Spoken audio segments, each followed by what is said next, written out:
Good morning from campsite number 6. We slept in this morning. We had the AC running all night, even though it wasn't cold, or it wasn't hot, I should say. It was cold in the camper.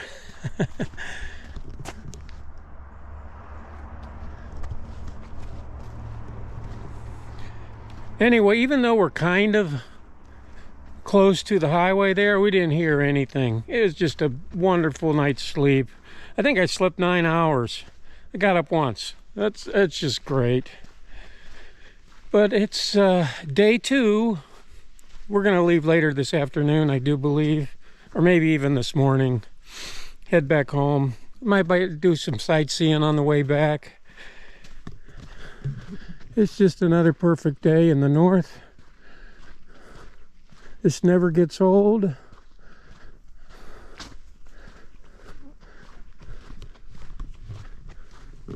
I'm just out on a morning walk.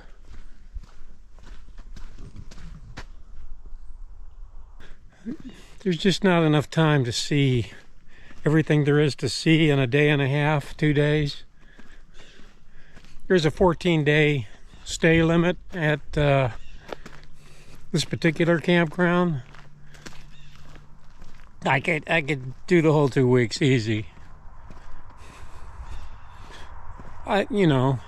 If I had a separate vehicle to drive around, I couldn't do it unless that was the case. There's just too much to see, and it's so spread out. You'd need a vehicle to get out and see it all. But you can see it's sun up.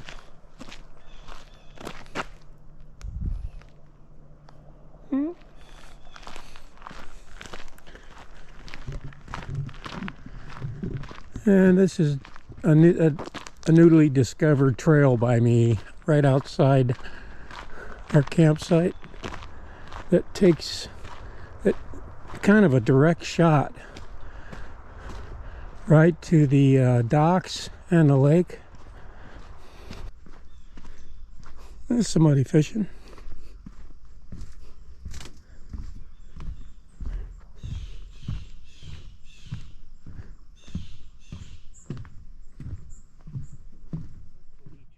Really? Yep.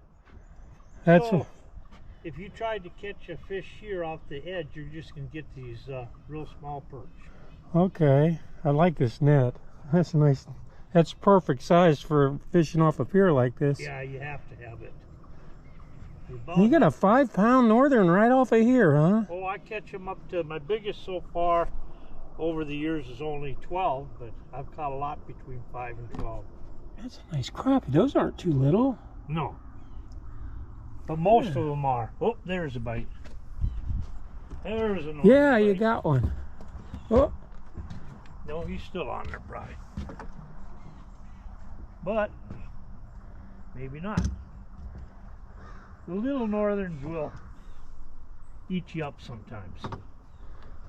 And that's what that was. That was probably a pound northern. Oh, what do you got on there now? A leech? No, I got a fairly decent sucker, not too big. Okay. And I got it this size right here so that a big northern will take it, but for walleyes. Every now and then I'll pick up a walleye doing this. That's great. Edna there for many Yeah, years. that's an Emily. Wait, okay. Edna? Edna is right by Nisswa, a mile Okay, away. yeah. I had them mixed up there. Yeah. That little northern is just taking and killing my minnows, all he's doing. Oh, that's a little northern probably swimming them around there? Yeah, he's got my minnow just by the, basically almost scaling up.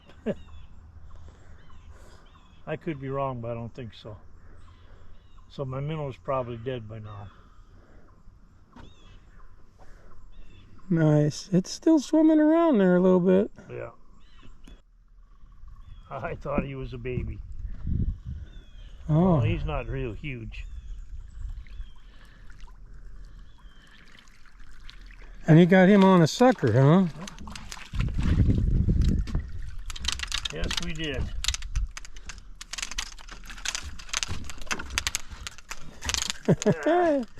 Oh, he swallowed that down, didn't he? Yeah, he ain't gonna make it. Whoa! Whoa! He got some weight. I don't think he's that big, no. Oh, he might be a 19. Yeah. Not quite, though, I don't think. What is that? What the regulation is? 19 inches? No. You can have. There's your. You can have. Believe it or not, you can have 10 fish. Yeah. Northerns under 22 inches. That's what it is in So, where we live. If they don't get at least 19 inches, they're just not worth filleting. And he's just not very wide. Right. If he'd be just a little wider, he would be. Yeah. But we're talking a 18-incher. You got it figured out. You don't even have to throw it on the measure board here. That's good. But he's close.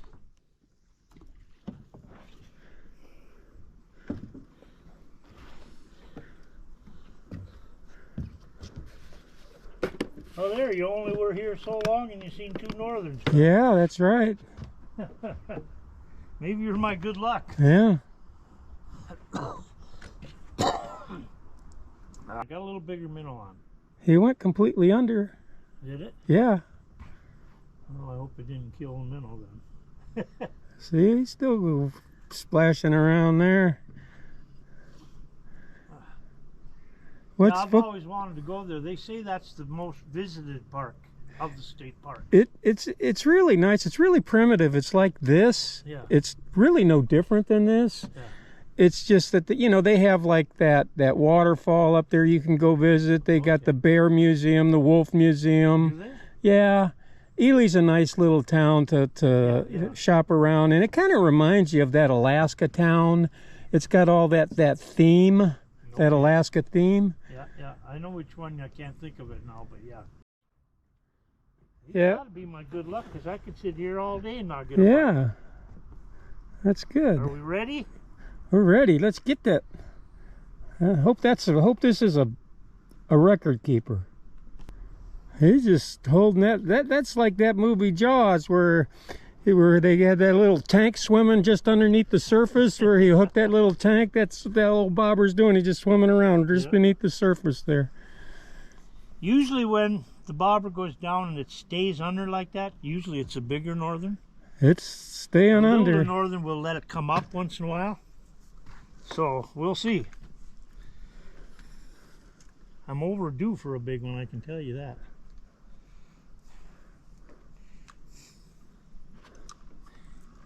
You can only keep 2 big ones. What pound test do you have on there? This is 17, Okay. and it's called fluorocarbon. Yeah, that's the expensive stuff. It's not cheap, Yeah. but it's invisible. So you got a better chance of getting a walleye. Walleyes won't put up with line, they see. Right. Northerns, they don't seem to care.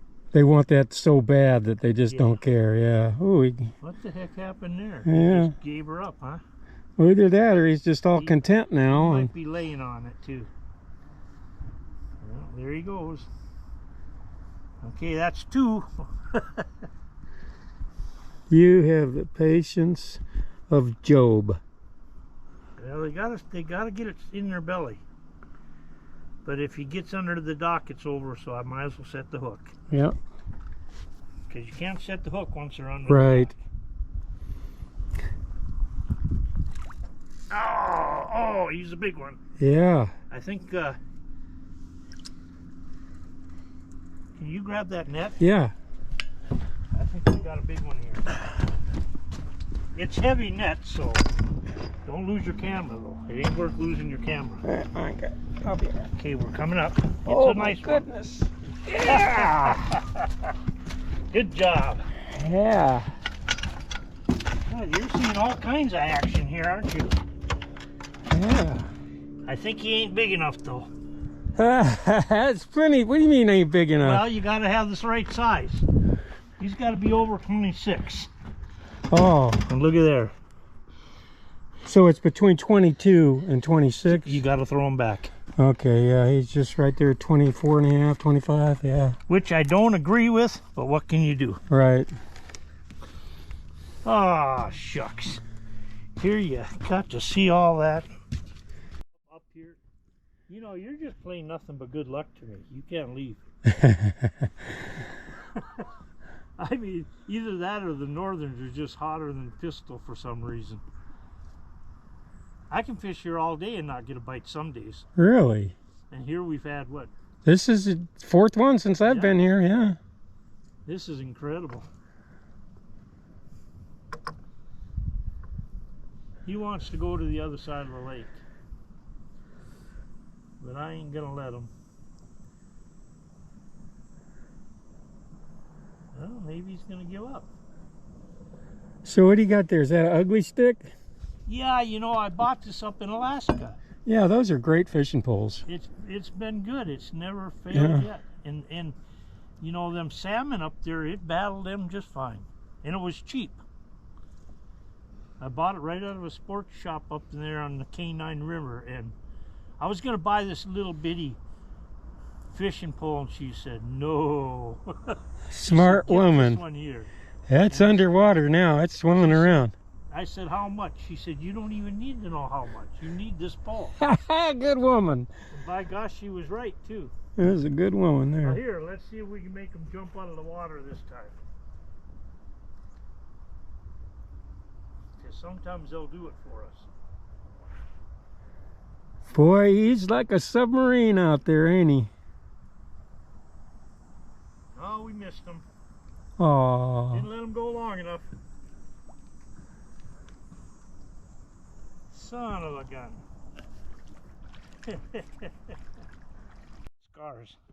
Oh, yeah. Now, how in the hell he just barely missed that hook? But yeah, I hook him right to up here. How long you guys all usually stay here? We've been here since Sunday, and I think we'll be here our 14 days. Okay. There's a 14-day limit in Right. parks. There's a lot of free camping around here too, I noticed. With BLM camping or whatever. I guess you can just find state land, and any place you can find an opening, you can just camp there. Well, you can pretty much in the federal land anywhere go camping because the hunters do it. Right. It was fun. All right, so that guy's a complete stranger to me. Half an hour ago, 45 minutes ago.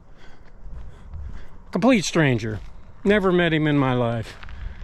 Now I feel like we're old friends. We talked and talked and talked, and we never run out of things to talk about. Just, the people you meet camping, they're just such wonderful people.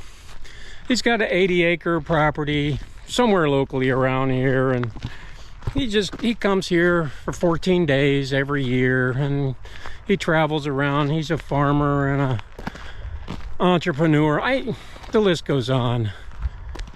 Just the kind of person you could talk to all day long, and I would have, with the exception of Candy kept beeping me and calling, and she finally called me. Are you okay? Are you okay? Yeah, well, now I've lost my way. All right, we gotta go pack up camp and hit the road. Time to go.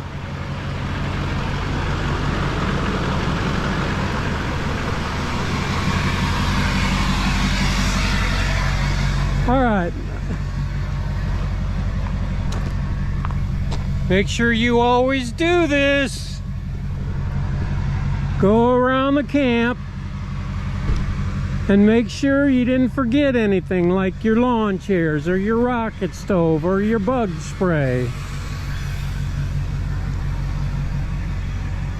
Leastways, that's what I do.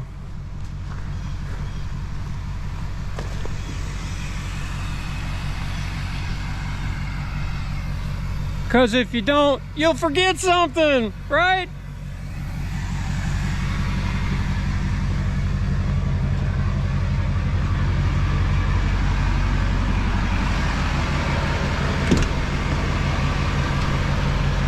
Hi, honey, sweetheart. Hi. Did you like your stay here? Yep. And you found a new route for us to go home? try to avoid that dirt road. Yeah, the dirt road was quite long and bumpy. That's all part of the adventure though. So we're gonna do some sightseeing on the way home. I don't know which route she picked, but we're gonna take our time. It's 72 degrees, perfect weather, and I wish we were staying everywhere we go. I wish we were staying longer. The grass ain't gonna cut itself, right? Away we go. So hard to find. With all the farming, you'd think it'd be more prevalent.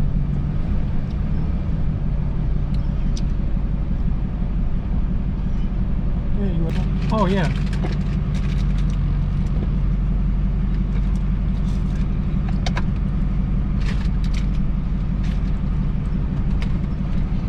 All right then. Nice little park. Yeah, it is. And like I say, across the way, there's one exactly like it. Yeah. Right across the street.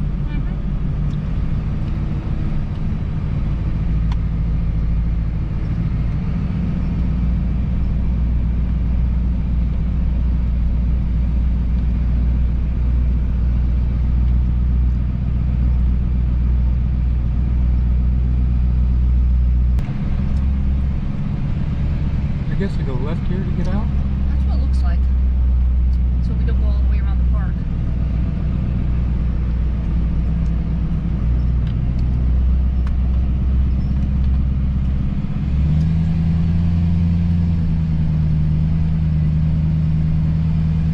Yeah, I would come back here. Yeah, it's a nice park.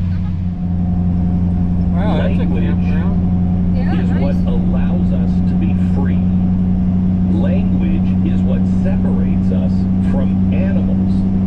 Language is what allows us to communicate with one That's a another. resort? Language Yep. is what we have that are It's not. Winnebagosh. Really? Is that what this is? I've heard a lot of. Oh, look at that! Wow, look at that river. Yeah. Oh my gosh, look at how nice that is. We're on our way home again. Wow, this is definitely one of those places that we could have stayed at the whole 14 days. Candy, not so much. Me, yeah, I think I could have. There's just too much to see. When you get out on a bike especially, you look around, you see all the sights and all the different resorts and all the places and lakes and rivers and streams and those things that are just so prevalent in the state that we live in. You just, if you have that, hey, I'm retired, I shouldn't have to go home, because going home equates to work, right? Going home equates to responsibility, and when you reach a certain age and you're able to retire, you have that certain arrogance, I guess you could say. That's not spoken, let's just say it's not spoken, but you have that certain self-imposed arrogance of, you know what, I worked hard my whole life. Now it's time for me to start enjoying life. So that's what you want to do, especially if you have the means, or if you even have a camper or any sort of setup that gets you out.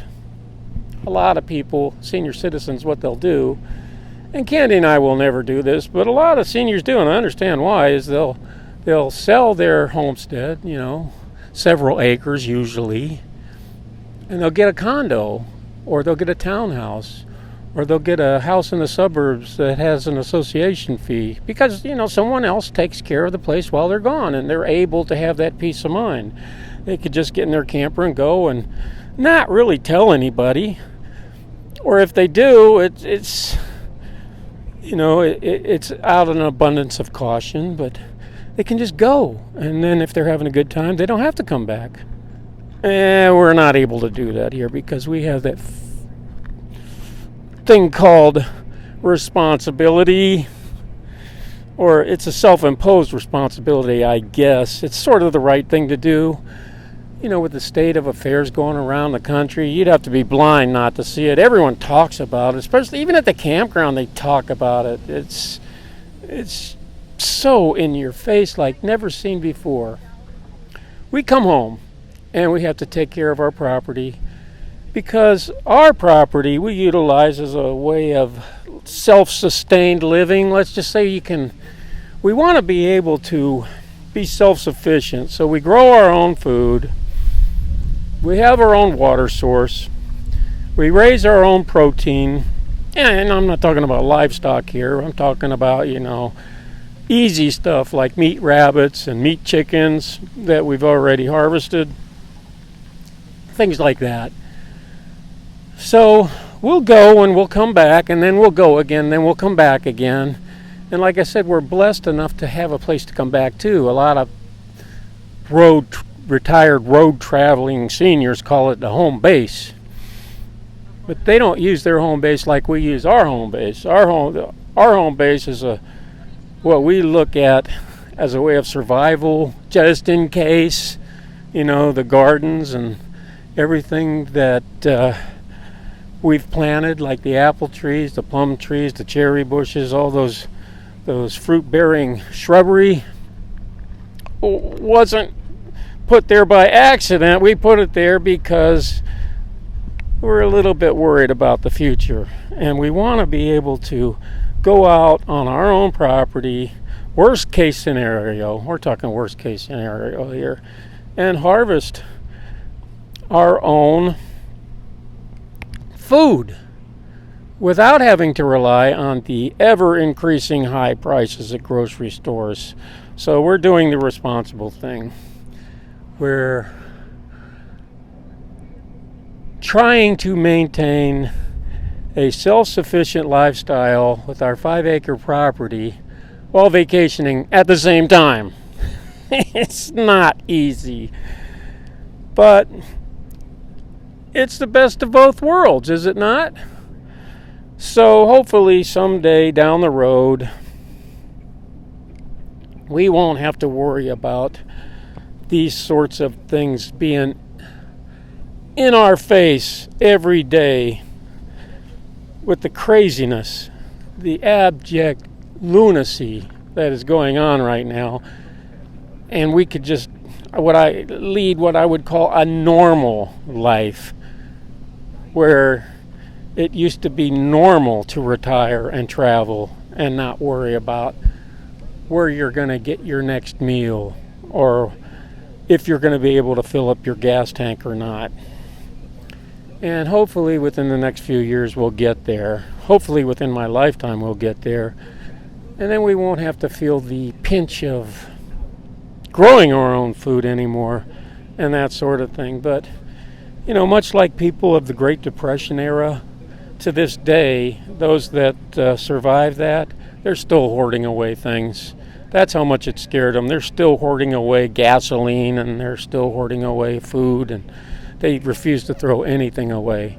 Because today we live in a disposable society where if it breaks, you just throw it out and get another one. Well, people are starting to think otherwise now. People are not throwing anything away like they used to. In fact, if you hit a few yard sales around our area, you'll see, I always call it, well, people are really proud of their junk. You can tell that people just don't want to part with it, or if they do, they want a sizable amount of money for it. That's not all, but it sure seems that we're yard sale people, so when you go out and you shop at yard sales, you notice the people that are trying to get by, they're selling things because they need the money, and the people that just want to get rid of stuff. It's very, very noticeable, and if you've ever yard saled and you paid attention, you'd notice the same thing. So you kind of tend to avoid the places that are yard selling that, let's just say, look like they could use a few extra bucks. So, yeah, that sort of thing. Anyway, I have to come home. I have to take care of the grass. I have to harvest some more crops, and Candy wants to put away some more food until we head out again. And like I said, that's the best of both worlds. So we're going to continue to do the responsible thing until such time as we feel comfortable that we don't need to grow our own food or raise our own protein. So we'll be headed back out again, hopefully sooner than later. So thanks for watching. We'll see you on the next one.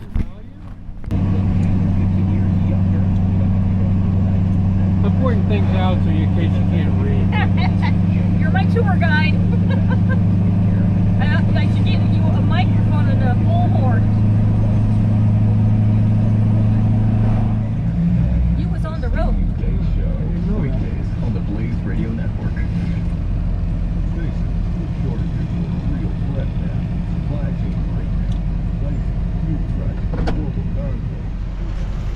We are in Longville at the gas pumps. I think the only gas pump for diesel, and it's $5.12 a gallon. Man, gas is expensive. Looks like you should get gas in the boat now. Yeah. That's alright, you got all day. Is it? Yeah, 88 degrees. Turned off the fridge in the pole barn. I wish I had it now. Candy says it's going to be 88 degrees today. I got to spend all day cutting grass. I gotta spend all day in the gardens. She always tries to top me. It never works for her because I keep, like when I shut this camera off, I'll tell her all the things I got to do, and then she'll go back to the garden thing and the canning thing. And then I'll tell her all the things I got to do. It just never ends. You know, I still do more than her. Some days. This store in Longville is so cool. Every once in a while, you'll run across one of these stores where it just appears like a gas station on the outside, which this does. And then you walk inside. It's like a mall. It's the fishing gear, the fishing tackle, the live bait, the hunting supplies, the hardware. It just, you could stay all day in there, and it just looks so outdoorsy and comfy and cozy. It's like sitting in a lodge. Yeah. The only thing missing in there was a fireplace going, right? Wouldn't you say? Yeah, they had little eatery, clothes, groceries, fishing. Nice. Yeah. I gotta get out here and go camping. This obviously is the place to camp, but Candy, she won't. I have been asking her for a month now. Book us a place in Longville. Book us a place in Longville. I'm not going to pay $100 a night. I will attempt to find another resort, but since we stay at state and federal campgrounds, I haven't found one in this general area. We can always just go out in this parking lot if you want. It's free. Smart ass.